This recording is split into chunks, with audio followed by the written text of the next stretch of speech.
con nuestra jornada. Seguimos con el panel denominado El poder de los combustibles sintéticos, redefiniendo la energía. Invitamos entonces al escenario a María Lara Estrada, gerente de Asuntos Corporativos de la TAM, a Gordon Wilsmeyer, investigador y profesor de la Universidad de los Andes, a Carlos Manuel Fernández, consultor de Inicio, a Edgar Eduardo Yáñez, Autoridad Técnica de Energía, Transición y Descarbonización del Instituto Colombiano del Petróleo y Energías de la Transición, y a Juan Manuel Alzate, partner de Boston Consulting Group, quien va a moderar este panel.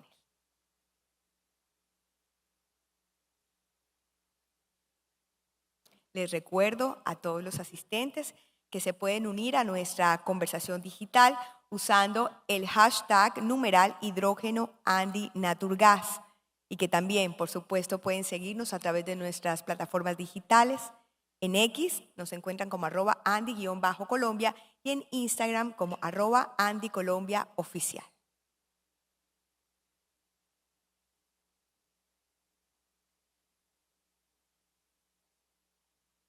Doctor Alzate, usted tiene la palabra. Adelante.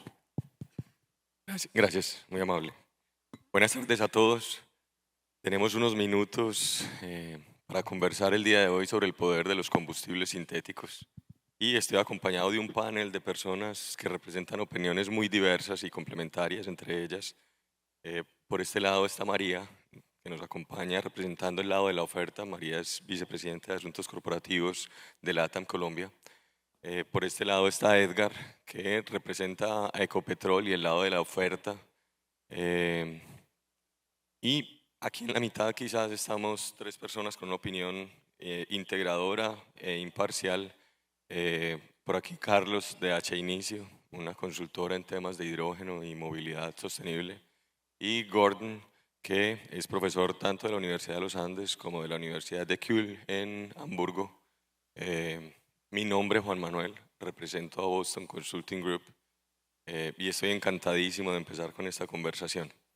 Quizás y para hacerla agradable, permítame abrir con algunos hechos. El primero de ellos, y quiero o quisiera plantear este panel de una manera positiva, optimista, constructiva y quizás invitando del dicho al hecho, llegar a la acción, empezar a materializar y no quedarnos tanto en la conversación. Parto con una frase de un filósofo inglés que me gusta mucho, que se llama Chesterton. Él tiene un libro que se llama Lo que está mal en el mundo. Y después de varios ensayos que el hombre publica, el hombre dice que lo que está mal en el mundo es reconocer lo que no está bien. Sí. Dicho eso, a mí me gustaría reconocer que, por ejemplo, Colombia ha tenido una buena trayectoria incentivando las energías renovables. Han sido unos 6 o 7 años donde ha habido una explosión exponencial en la incorporación de energías renovables en Colombia. Y ahí debo reconocer también, y espero que me acompañen en la opinión, que se trató de un esfuerzo mancomunado entre el sector público y el privado. Que ahí no hay ninguna competencia, sino un trabajo conjunto para lograr el resultado. Y creo que el mejor ejemplo de eso es la ley 1715. ¿Sí? Una ley que a partir de incentivos tributarios permitió que muchos agentes privados encontraran el interés para poder acelerar una tecnología. Eso nos permitió transitar la curva o el technology readiness level, el nivel de alistamiento de la tecnología para poderla introducir al país y masificarla. En este caso y en el contexto de esta conversación me gustaría orientarla hacia el poder de los combustibles sintéticos, particularmente en la transición energética, reconociendo que la transición energética no debería ser ese escenario que muchos hemos escuchado en lugares donde trabajamos, que es el de la transformación digital. Yo creo que todos hemos escuchado a nivel corporativo o empresarial que la transformación digital fácilmente lleva 10 años. Sí, esa transformación se está tomando mucho tiempo en llegar. Esperaría yo que la transición energética no nos tome un tiempo tan largo en Colombia. Y desde esa perspectiva los invitaría, quizás empezando por María, entender en la posición que ocupas cuál es la importancia que le das a los combustibles sintéticos en este momento. Muchas gracias a todos. Los combustibles sintéticos en este momento para la aviación son esenciales. Es una realidad que nosotros, digamos, somos un sector de difícil abatimiento y a pesar de que necesitamos una estrategia integral, definitivamente los combustibles sintéticos, específicamente el SAF, el combustible sostenible de aviación, es el grueso de la transición energética. Más o menos las cifras están que alrededor de la reducción del 65% de las emisiones, pensando lo global, de pronto en América Latina puede ser un poquito menos, van a venir por el SAF. Entonces, el rol de los combustibles sintéticos en la transición de la aviación en este momento es esencial. Y digo específicamente, hago un énfasis en este momento porque la transición energética nosotros está andando. O sea, nosotros como industria estamos enfrentados a varios escenarios en lo doméstico y en lo internacional que nos requieren tener herramientas hoy en día para poder enfrentarlos. Caso específico, el mecanismo de CORSIA, que es el mecanismo de reducción de emisiones de la aviación mundial, tiene unos plazos específicos para que diferentes estados entren y nosotros, digamos en el caso de la TAM, 2027, Brasil van a entrar. Y Brasil ha avanzado mucho en ese proceso, digamos los que creo que todos ustedes conocen, Brasil ha avanzado muchísimo en la normatividad para poder incorporarse en ese esquema. Pero en lo doméstico también, en Colombia, por ejemplo, ahorita estamos hablando del programa de cupos transables de emisión para todos los sectores de la economía. Y para la industria aérea, hoy en día necesitamos herramientas para poder entrar a ese programa que tiene, digamos, unos plazos un poco más extensos de desarrollarse, pero definitivamente hoy en día es la discusión que estamos teniendo en el Ministerio de Medio Ambiente. Entonces, el rol es absolutamente crítico. En nuestro proceso, digamos, los aviones eléctricos están en un horizonte mucho más lejano. Los aviones eléctricos ahorita están considerados para cortas distancias y los aviones con hidrógeno, digamos, requieren un desarrollo tecnológico que está en este proceso. Pero definitivamente el SAF se vuelve un elemento importante también porque, pues al final, para hacer SAF en las rutas tecnológicas que existen actualmente, que son reconocidas por CORSIA y por la OASI, que es la Organización Internacional de Aviación, digamos como la ONU de la aviación, definitivamente pues está el SAF y el SAF requiere hidrógeno en todas sus rutas tecnológicas. Entonces, absolutamente crítico. Mil gracias, María. De pronto invitaría en este caso a Gordon que nos comparta su perspectiva desde el transporte marítimo y el impacto de los combustibles sintéticos en el transporte marítimo. Bueno, gracias. En primer lugar, del punto de vista de transporte acuático, ¿no? Porque no solamente es lo marítimo, también tenemos que considerar todo lo que es fluvial, que es transporte en ese sentido. Sabemos de muchas noticias que más o menos 3% de las emisiones hoy en día salen del transporte marítimo.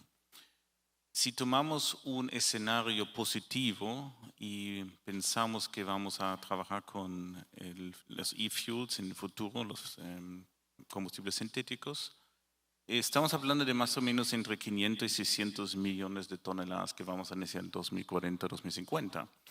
Y usando tu palabra, pensando positivo, es un buen mercado para estos combustibles que realmente logramos esa conversión. Además, en el mismo sentido, eso significaría más o menos una inversión para lograrlo de más de 3 billones o 3 trillones de dólares. Entonces también, pensando lo positivo, es una gran oportunidad de crear nuevas industrias, nuevos mercados y también otros trabajos. Entonces yo creo, no solamente es crítico, digamos, la conversión hacia los combustibles sintéticos por el clima, también es importante para esa transformación hacia nuevas industrias y nuevas posibilidades del trabajo. Entonces, pensando en eso, ¿cuál es la realidad hoy? Los barcos que están en pedido hoy son más o menos 6-7 mil barcos que están en construcción o pedido para el próximo futuro. Un 10% va a ser enfocado en combustibles o aptos para combustibles sintéticos de diferentes formas. Entonces, sea metanol o amonia o también hidrógeno. Es un porcentaje pequeño y también es preocupante por alguna parte, porque sabemos que los barcos normalmente navegan 20, 25, a veces 30 años, entonces es un asset que tiene una vida muy larga. Entonces los barcos que llegan hoy al mercado nuevo y que solamente pueden funcionar con combustibles fósiles, muy probable todavía van a estar en el mercado en 2040 o 2045. Entonces eso nos empuja a esa frontera del cambio hacia adelante, hacia el futuro, y vamos a tener un cambio más rápido, porque tampoco es muy sostenible de pensar assets que construimos hoy, que barcos usarlos 10 años y después mandarlos a chatarrizar, o buscar un retrofit puede ser otra opción, pero eso también es complejo. Gracias, Gordon. Carlos, tu perspectiva sobre los combustibles sintéticos en la transición energética nacional. Ya, entonces, bueno, buenas tardes para todos y muchas gracias. Nosotros tenemos aquí en Colombia una oportunidad particular que no se presentan en otras geografías, y es que para el caso marítimo muchas veces se habla de amoníaco en el futuro, pero también se está hablando del metanol verde que se podría producir aquí en el país. Está el CO2 biogénico como recurso y con eso podríamos producir ese metanol verde en un futuro. Ahora, ¿qué es lo que sucede en este caso? La producción de estos combustibles sintéticos cero emisiones verdes pues traen una cadena de valor que necesita la producción de hidrógeno verde y necesita la producción de energía renovable. Entonces están descarbonizando no solo su producto final, sino que los productos intermedios que están en su cadena de valor ayudan a descarbonizar otras industrias donde se podría aprovechar el hidrógeno verde, donde estarían industrias como la siderúrgica, las cementeras, el transporte pesado de largas distancias e inclusive estos proyectos que tratan de la producción de grandes cantidades de estas moléculas, pues van a tener que garantizar su producción por unos 15, 25 años inclusive.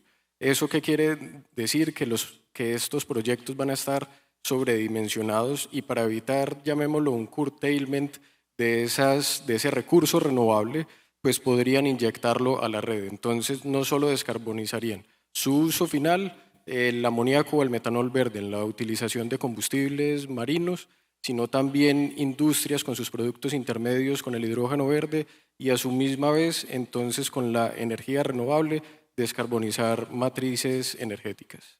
Gracias, Carlos. Edgar, finalmente, desde tu perspectiva de la oferta y ocupando la posición que ocupas en Ecopetrol, ¿cuál es tu perspectiva de esos combustibles sintéticos? ¿Qué impacto puede tener en el negocio tradicional de Ecopetrol? ¿Se ve como una oportunidad o como un reto? Bueno, muchas gracias primero por la invitación. Recordemos, por un lado, que las emisiones globales, el 25% de las emisiones globales provienen del transporte. Solo esa actividad genera el 25% de las emisiones a nivel mundial. De eso, el 75% es terrestre. El otro 23, 24% es entre la aviación y el marítimo. Pudiera pensarse que es algo bajo. Sin embargo, a nivel global y teniendo en cuenta que son sectores difíciles de abatir, es donde cobra relevancia la necesidad de producir combustibles sintéticos para permitir los procesos de transición y transición energética. Descarbonización y transición energética. Y recordemos que son dos conceptos diferentes. Transición energética es apartarnos de los combustibles fósiles, descarbonizar es eliminar o reducir las emisiones de CO2. Hay algunas alternativas como los combustibles sintéticos que nos permiten hacer las dos cosas. Podemos producir un combustible final que rinde el mismo efecto desde el punto de vista energético, el mismo trabajo, pero con una menor emisión de carbono. Y además permite sustituir parte de la oferta fósil que se está teniendo para ese sector. Sin embargo, las oportunidades que tenemos que explorar aquí, y existen oportunidades muy grandes para Colombia, antecediendo un poquito al tema que tú también mencionabas, es la potencialidad de producir biomasa en Colombia para producir un CO2 biogénico, ¿cierto? Pero también hay que tener en cuenta que la producción de combustibles sintéticos tiene muchos retos tecnológicos, económicos, financieros y legislativos que tienen que ser abordados de manera simultánea.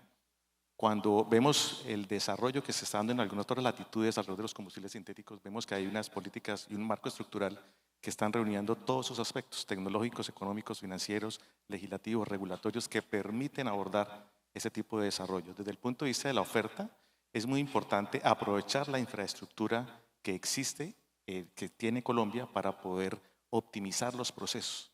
Cuando vemos del aprovechamiento de la infraestructura, esto permitiría reducir costos, podemos hacer coprocesamiento de fuentes de origen biológico para producir un combustible que tenga unas mejores características desde el punto de vista de carbono intensidad y de esta manera acelerar el proceso de descarbonización y de producción de este tipo de alternativas. Esta mañana mirábamos precisamente en la presentación de McKinsey que uno de los grandes problemas de la transición energética es la velocidad a la que debe darse para poder alcanzar las metas establecidas del 1.5 grados y que no las estamos cumpliendo.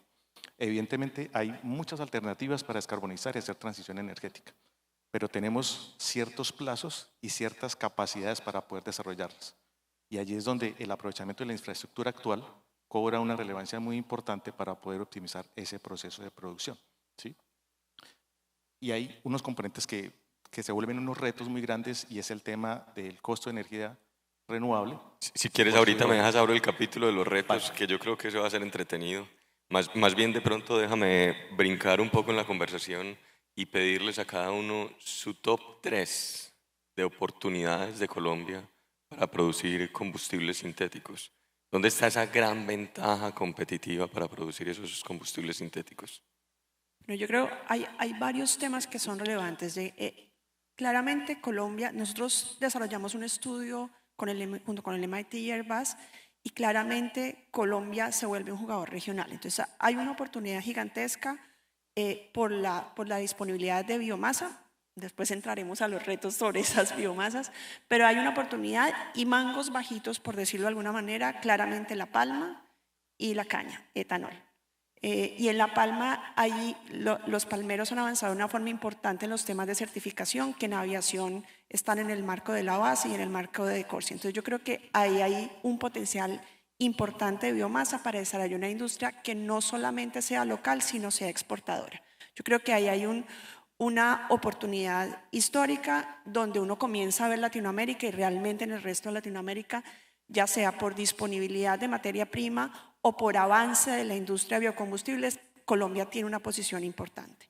Dos, yo creo que hay una oportunidad gigantesca de poder desarrollar un mercado diferente de combustibles. O sea, al final el tener diferentes competidores va a redefinir de alguna forma, hay oportunidades para redefinir el mercado de combustibles, por lo menos en lo que se refiere a la aviación, donde puede haber competidores con diferentes productos, con diferentes calidades, donde los distribuidores van a redefinir van a tener que redefinir su negocio. Entonces hay una oportunidad de construir un mercado que ha sido con unas características muy específicas frente al consumidor del sector aéreo. Entonces, yo creo que ahí hay oportunidades importantes. Y lo otro, yo creo que para Colombia hay una oportunidad y lo llevaría a Latinoamérica a poder tener un proceso de integración regional que le permita atender y ser competitivo de su aviación.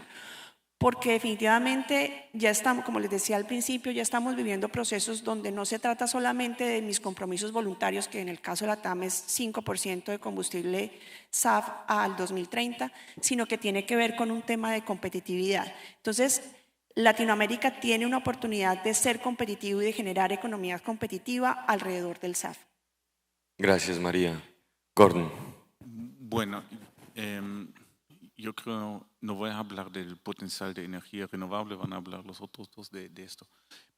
Yo creo una oportunidad que tiene Colombia es su posición geográfica en el contexto marítimo y su cercanía al Canal de Panamá. El Canal de Panamá es un hub de energía también para el sector marítimo, pero no va a ser un hub de producción, ni de amonio, ni de hidrógeno, ni de otros combustibles. Entonces yo creo la oportunidad es esa cercanía y de construir una alianza con Panamá como proveedor para estos combustibles. Y ahí Colombia está más cerca que Chile o más cerca que Brasil, que es al otro lado del continente. Entonces yo creo que es una oportunidad que no se ha aprovechado suficientemente hasta el momento realmente de formar una alianza entre dos países. Y por otro lado, yo creo porque existe una estrategia de hidrógeno, la otra oportunidad es realmente definir bien qué rol Colombia quiere jugar, particularmente como no nos podemos olvidar, es el segundo país con más personas en el continente también, entonces hay una demanda nacional también en diferentes sectores. Y parte de jugar un rol en el futuro es tener una demanda nacional. Y esa demanda sí hay que fortalecerlo y la oportunidad es en fomentar esa demanda nacional en diferentes sectores y con eso también buscar innovación y trabajo en esa parte. Gracias. Carlos. Gracias, Juan. Bueno, se me ocurre, siguiendo con la línea que comentaba Gordon, no solo geográficamente, pues la cercanía que tenemos con el Canal de Panamá, que es un hub de bunkering para combustibles marítimos, sino también los accesos que tenemos para estos vectores energéticos en exportación, para atender a Europa desde el Caribe y para atender a mercados como el asiático, específicamente Corea del Sur y Japón desde el Pacífico. Eso por un lado. Ahora, por otro lado, desde un punto de vista regulatorio, tenemos ciertos avances que de pronto no se dan en otros países, pero que aún así nos falta un poco. O sea, esto que hablábamos ahorita de la ley 1715 empezó en energías renovables y hace unos 3 años más o menos se pudo expandir a otros elementos y maquinaria y equipos que están en la producción del hidrógeno verde. Entonces, vamos avanzados en ese sentido. De todas maneras, sí tenemos ciertos rezagos que deberíamos completar para que estos combustibles sintéticos pues, puedan acceder completamente a estos beneficios tributarios. Gracias, Carlos. Edgar, ¿algo que quieras agregar en materia de oportunidades? Bueno, yo quisiera, de los beneficios tan grandes que tenemos aquí en Colombia, es que cuando se ve el ecosistema a nivel global, las oportunidades en Colombia son inmensas en cuanto a la ubicación. Tenemos la refinería más moderna de Latinoamérica aquí en Cartagena. Estamos frente al Golfo de México, somos un hub de aviación, tenemos las corrientes de rutas marítimas pasando al frente, tenemos la costa caribe con 20 gigawatts o más de energía onshore, otros 30 gigawatts potenciales de energía offshore, o sea, la potencial realización de energía renovable a bajo costo en esta misma región, la oportunidad de producir el hidrógeno, la oportunidad de producirlo y de transportarlo. Y al interior del país tenemos la refinería Barranca Bermeja que pudiera complementar otras oportunidades a partir, por ejemplo, del aceite de palma y la caña. Cuando vemos las dos fuentes más importantes que mencionaba María Lara, lo interesante para nosotros también es que tenemos excedentes suficientes para abastecer el mercado nacional de azúcar y de aceite de palma. En aceite de palma se exporta el 60% de la producción nacional y con ese aceite podría producirse de lejos la demanda que tendríamos de SAF. Tenemos una experiencia en el manejo de combustibles que ya data de casi 20 años, manejando bioetanol, manejando biodiesel. Tenemos patentes tecnológicas desarrolladas en Ecopetrol a través del ICEPET que permitieron desarrollar la ruta de biodiesel y otras patentes que están siendo evaluadas en este momento en la refinería de Cartagena, donde podemos producir ese SAF que estamos requiriendo. Entonces tenemos un escenario realmente muy favorable hacia la producción de este tipo de combustibles. ¿Qué será necesario para que a nivel nacional, y no hablo solo por el sector público, hablo también por el sector privado, entendamos esa gran oportunidad que existe en materia de combustibles sintéticos y el valor que se puede generar para Colombia a partir de esos combustibles sintéticos? Lo digo porque 1930, 1940, la explosión económica que tuvo Colombia a partir de la economía cafetera, bananera, en conjunción con los ferrocarriles, dieron para un crecimiento económico muy grande del país. Quizás es el momento de replantearse una economía basada en energías renovables, en combustibles sintéticos, en hidrógeno. ¿Qué se necesita para que unidos, sector público y privado, vean esa oportunidad al frente? María. Yo creo que hay varios temas que, como bien dices, dependen del sector público y el privado y la interacción que tengan entre los dos. Definitivamente uno de los retos que hay que enfrentar es la cuestión del precio. En lo que tiene que ver con SAF, claramente, como pasa en muchos de estos desarrollos, el tema del precio sigue siendo, hay una brecha muy importante, el SAF es 2-3 veces mayor del valor del JET. Las proyecciones que nosotros tenemos con el MIT para Colombia es que están alrededor de 1.5, $2 el galón, mientras el promedio es 0.7, entonces la brecha sigue siendo importante, somos más competitivos con otros países y ahí retomaría lo que estábamos hablando inicialmente de que claramente los incentivos son necesarios, pero este país ya avanzó mucho en los incentivos. La ley 1715 pues generó un marco que es aprovechable, que el país ya anduvo ese camino y hay una oportunidad gigantesca de llevar lo que existe actualmente a otros productos como es el SAF. Y yo creo que ahí hay oportunidades grandes porque si uno se ve, por ejemplo, frente a Estados Unidos que tiene incentivos importantes para el SAF, prácticamente en Estados Unidos pagan por hacer SAF. Entonces, el inversionista tiene que tener, digamos, señales claras de por qué no lleva la posibilidad de invertir en Estados Unidos para hacer SAF y lo hace aquí en Latinoamérica. Entonces, eso es un tema crítico. El otro tema yo creo que es, no tenemos que avanzar en lo regulatorio. Y en lo regulatorio tenemos que tener una normatividad que no solo nos permita, por ejemplo, que el SAF exista acá en Colombia, que actualmente no lo hay, tiene que haber una condición habilitante para que exista, pero también cómo avanzamos en esa integración regional que les mencionaba anteriormente, o sea, para generar oportunidades para el mercado de Colombia, para ser un mercado exportador, tenemos que tener un proceso de integración regional que no es fácil, pero definitivamente hay oportunidades gigantes ahí de que el SAF se pueda comercializar en la región y ahí podamos tener posibilidades de los países que no tienen potencial de producción de SAF, de tenerlo a bajo costo, ejemplo Chile, que sus proyecciones son alrededor de $6 el galón, y oportunidades para mercados como el de Brasil y el de Colombia que pueden abastecer.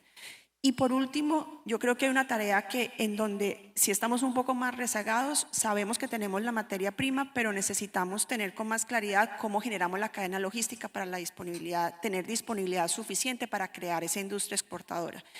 Y unido a eso, que el país tiene que meterse en un proceso de certificación de sus materias primas, en el caso del SAF. Yo creo que el ejemplo, como les mencionaba, de los palmeros ha sido bien interesante porque lo veíamos con mucho pesimismo hace 2 años. Yo me acuerdo de una reunión que tuvimos con Ecopetrol y todos decíamos, hombre, este proceso es difícil porque pues estás en el marco del OASI, que es una organización también que tiene también un manejo geopolítico complejo y han avanzado mucho en su certificación y creo que es el momento en que otros sectores se metan de manera rigurosa a hacer sus certificaciones para poder alcanzar los tiempos.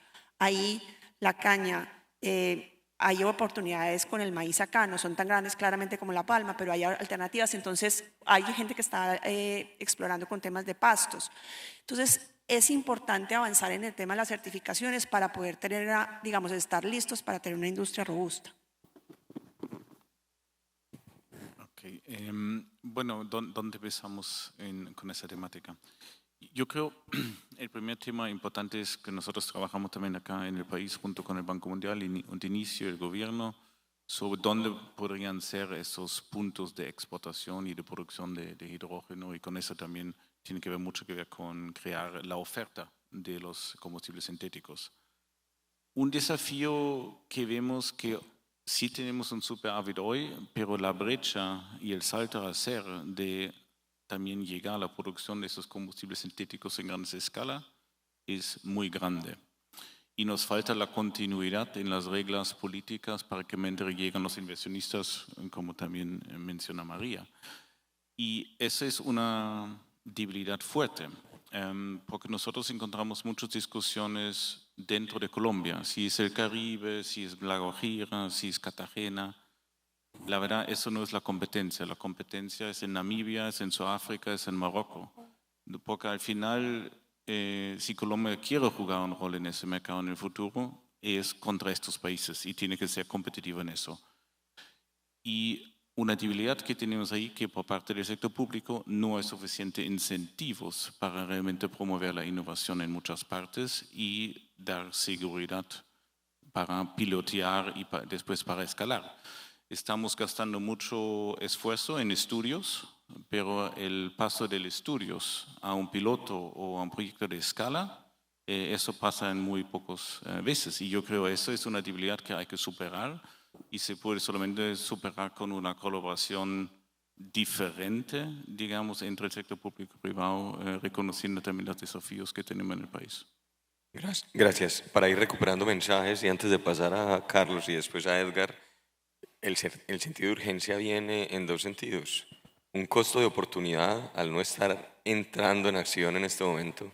Y segundo, un sentido de competitividad y competitividad bien dirigida. No nos tenemos que comparar con países que seguramente están en otro estándar, es el mismo estándar que seguramente está desviando la atención respecto a nuestro país. ¿Sí? Carlos.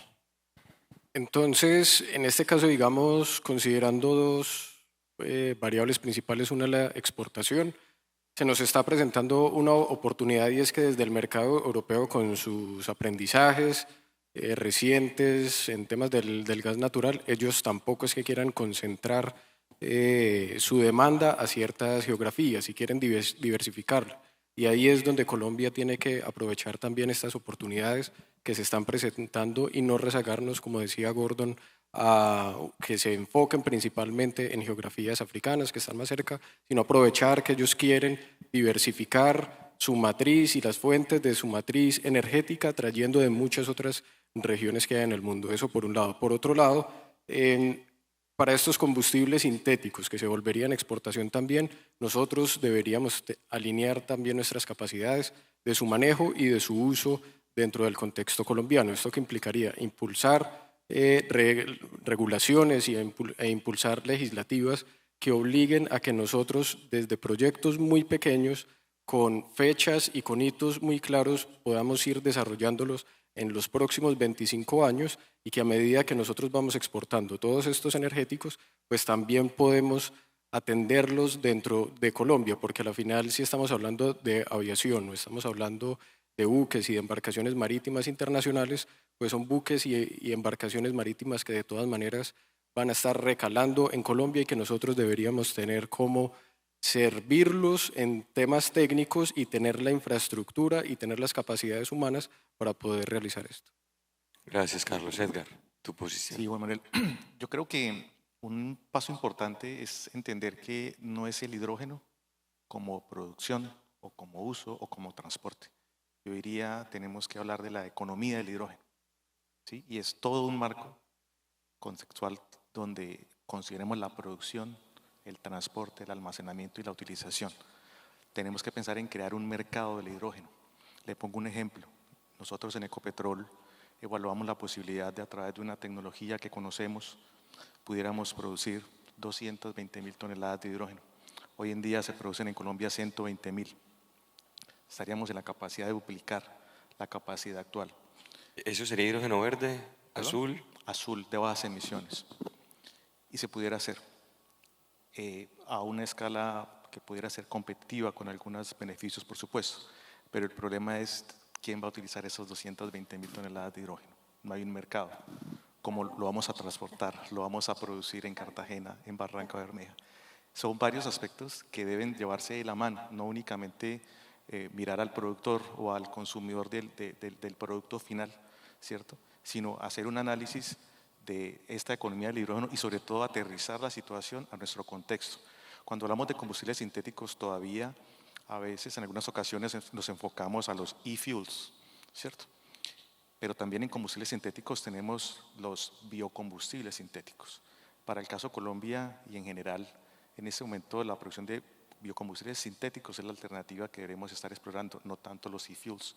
Cuando hablamos de los e-fuels, están hablando de captura con tecnologías DAC. Con estas tecnologías son $900 a $1.000 la captura de cada tonelada de CO2.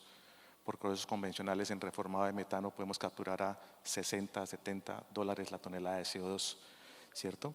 Cuando la ruta biogénica pues, va a permitir una mejor alternativa por la disponibilidad de biomasa, la captura de CO2 puede ser más económica, pero allí es donde tenemos que empezar a regionalizar y a contextualizar las posibilidades de desarrollar los combustibles sintéticos. Entonces, pero yo diría principalmente considerar una economía del hidrógeno y plantearlo de esta manera para buscar todos los beneficios, potencialidades y hacer sinergias a lo largo de la cadena. Perfecto. Para ir agregando, y ahorita les hago una pregunta tipo millennial. Hombre, grandes retos a nivel nacional. Primero, el del sentido de urgencia, tanto del sector público como del privado. El segundo, pasar a la acción, pasar del discurso a la acción, del dicho al hecho.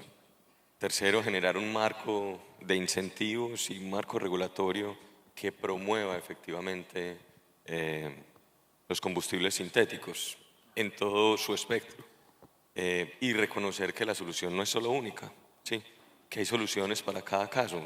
Hay incluso errores en intentar estandarizar la solución de los SAF, como hablábamos antes de este panel, a todo el país. De pronto a los lugares más remotos no les conviene esa solución, ¿sí? A otros lugares les viene mejor otras soluciones. Dicho eso, y aquí viene la pregunta millennial, es si pudiéramos hacer un hashtag para invitar a alguna persona o alguna entidad a ayudar a resolver la situación que permita acelerar los combustibles sintéticos en Colombia, ¿a quién invitarían? Hashtag invito a ta ta ta. ¿Y qué le pedirían hacer para que esto se nos mueva rápidamente?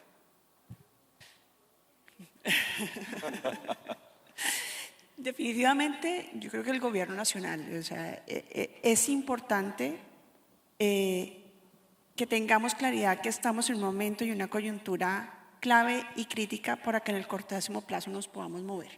O sea, en el cortísimo plazo es que en materia de 2 años tenemos una oportunidad que definitivamente de pronto no se puede repetir en la medida que los otros están avanzando a otro ritmo.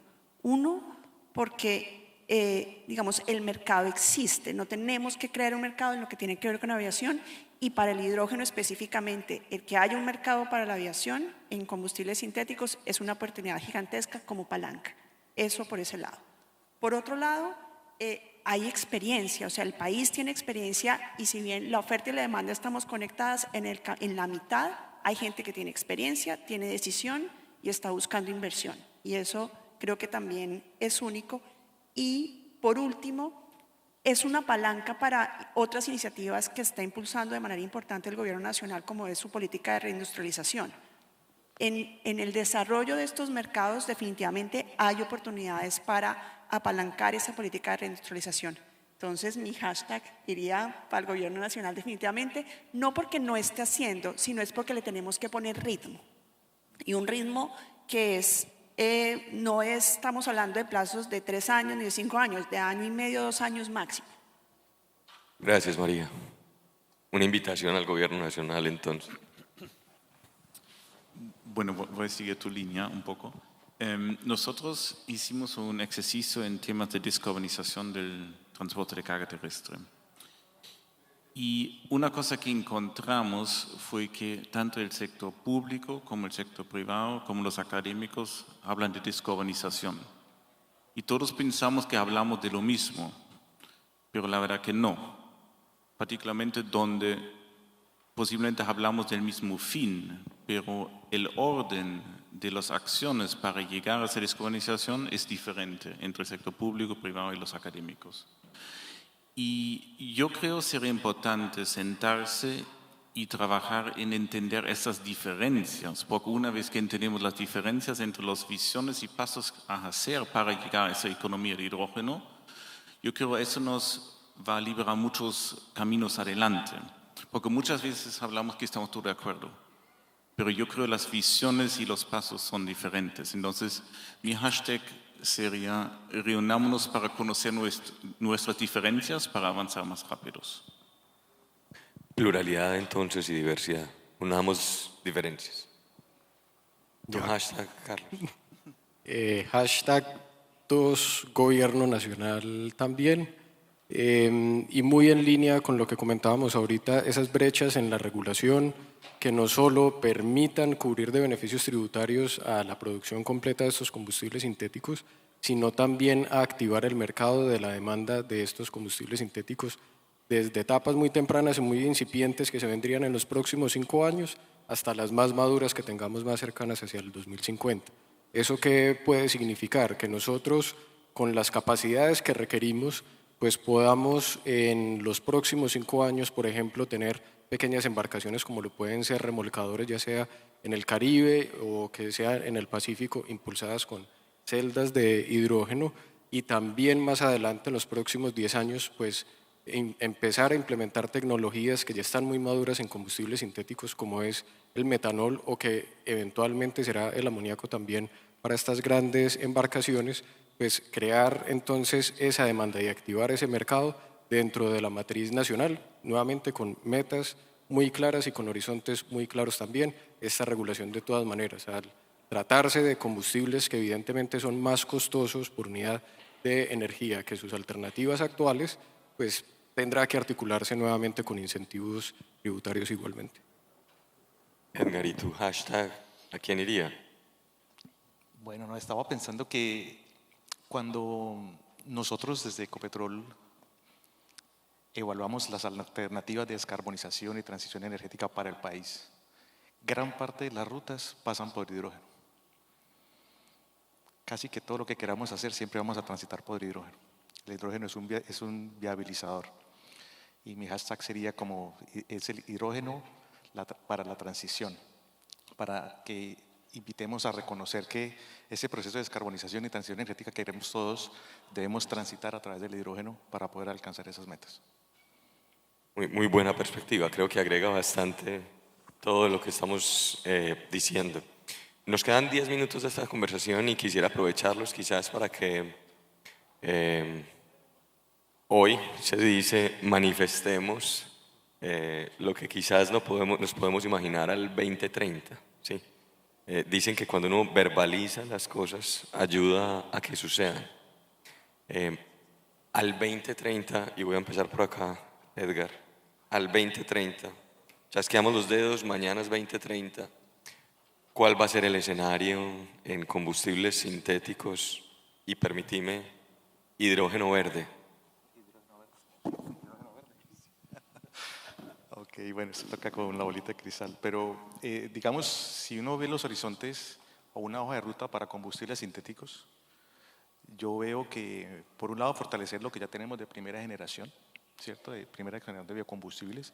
Tenemos un potencial enorme de producir SAF a través de la ruta SAF, de la ruta EFA, perdón, y también del alcohol to jet. Tenemos los mayores rendimientos de caña por hectárea año del mundo. Tenemos los mayores rendimientos de aceite de palma por hectárea año del mundo. Y eso nos permite una oferta sostenible inmensa que se va a transferir en ese SAF final, de manera que tenemos una gran oportunidad de producir el SAF que requerimos en Colombia y seguramente también para exportar, ¿sí? Pero también tenemos un potencial muy interesante. Hablábamos de amoníaco hace un momento, pero yo lo vería incluso más grande si lo lleváramos hasta urea. En Colombia importamos casi 1 millón de toneladas de urea. 100% se importan para el consumo nacional. Somos un país agrícola. El gobierno está muy interesado desde siempre de poder potencializar la capacidad de producción agrícola. Tenemos un potencial inmenso, más de 15 millones de hectáreas de frontera agrícola por desarrollar. Y solo con lo que tenemos hoy consumimos ese 1 millón de toneladas. Nosotros pudiéramos producir una urea de muy bajas emisiones, pasando por amoníaco y teniendo la oportunidad de usarlo para búnker, ¿cierto? Para barcos, o llevándolo para transportar el hidrógeno, por supuesto, que es la ruta hoy en día más viable para llevar hidrógeno a nivel, digamos, intercontinental, teniendo en cuenta que no hay barcos diseñados en este momento para transportar hidrógeno. Amoníaco sí los hay.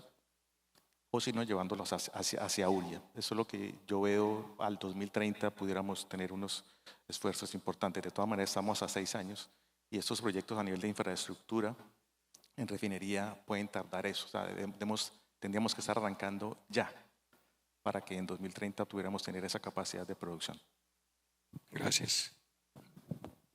Voy a ser muy optimista, pero entonces, por ejemplo, en el caso marítimo, a 2030 ya hay unas metas, 5% de combustibles sintéticos, cero emisiones, y esto viene dado por la OMI, que es el organismo marítimo internacional. Entonces, pues nosotros adhiriéndonos a estas metas también, y eso implicaría entonces, por lo menos con un primer piloto a un nivel nacional de producción de estos combustibles, que no solo atiendan ligeramente, digamos, el mercado que nosotros tendríamos pequeño para el mercado nacional, sino también pues generando moléculas para exportación a geografías como lo puede ser Europa y como lo puede ser Asia en los países mencionados, pues Corea del Sur y Japón también. Pero entonces eso implicaría llenar las brechas de las que hemos venido hablando, que son estos mecanismos regulatorios y estos mecanismos legislativos, para permitir que esto sea lo suficientemente atractivo, que se pueda atraer inversión extranjera para aprovechar el recurso renovable que tenemos excelente en el país y de la mano pues también del CO2 biogénico, que no es que se repita en todos los países que tenemos en esta región. Gracias. Gordon. Bueno, para 2030, yo creo que hay que diferenciar entre una visión internacional y nacional. En primer lugar, yo no soy tan optimista. Yo creo que hay un gran reto de hasta 2030 tener una producción de energías renovables de suficiente volumen para realmente producir hidrógeno verde. Y tenemos desafíos grandes en regiones del país donde hoy en día los inversionistas se están yendo. Entonces yo creo que si logramos realmente iniciar con una buena producción de energías renovables y electricidad para después posiblemente hacer hidrógeno verde, es un paso importante. En el caso del transporte marítimo, yo creo que debe ser una meta, es no solamente tener una estrategia de transición, pero realmente un plan de conversión de la flota nacional, tanto marítimo como fluvial, en los ríos.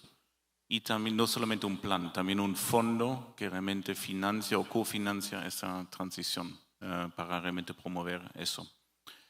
Y con eso también yo creo, deseo que los puertos que tenemos en el país, particularmente los grandes, tienen la capacidad de recibir estos barcos que ya quieren llegar con combustibles nuevos para recibirlos y posiblemente abastecerlos. Esos son retos más grandes que uno se imagina porque necesita tiempo de inversión y también de toma de decisiones. Pero yo creo si Colombia no se toma la decisión luego y sigue discutiendo leyes o regulaciones donde no hay experiencia, el riesgo es grande que no avanza y pierde competitividad. Con esto también me gustaría, para realmente queremos avanzar hasta 2030, pensar en el concepto que se usa en Corea, que es el concepto sandbox.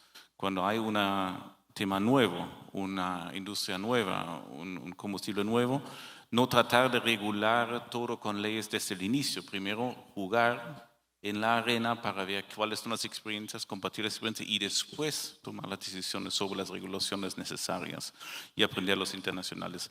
Y yo creo que esa es una oportunidad que hay que usarlo porque deja probar más y deja posiblemente fallar ciertas iniciativas, pero también el aprendizaje es más rápido que tratar de regular con leyes desde el inicio. Gracias, María.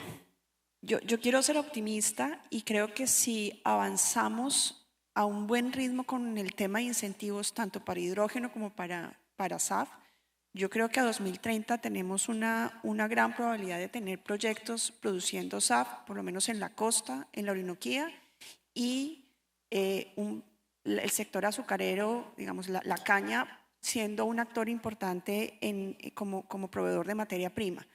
Yo creo que eso puede ser realista buscando también nichos donde se vaya desarrollando. Y por ejemplo, uno de los nichos que son importantes para desarrollar la industria es la carga aérea y digamos en Latinoamérica hay un movimiento interesante de materias primas a través del sector aéreo.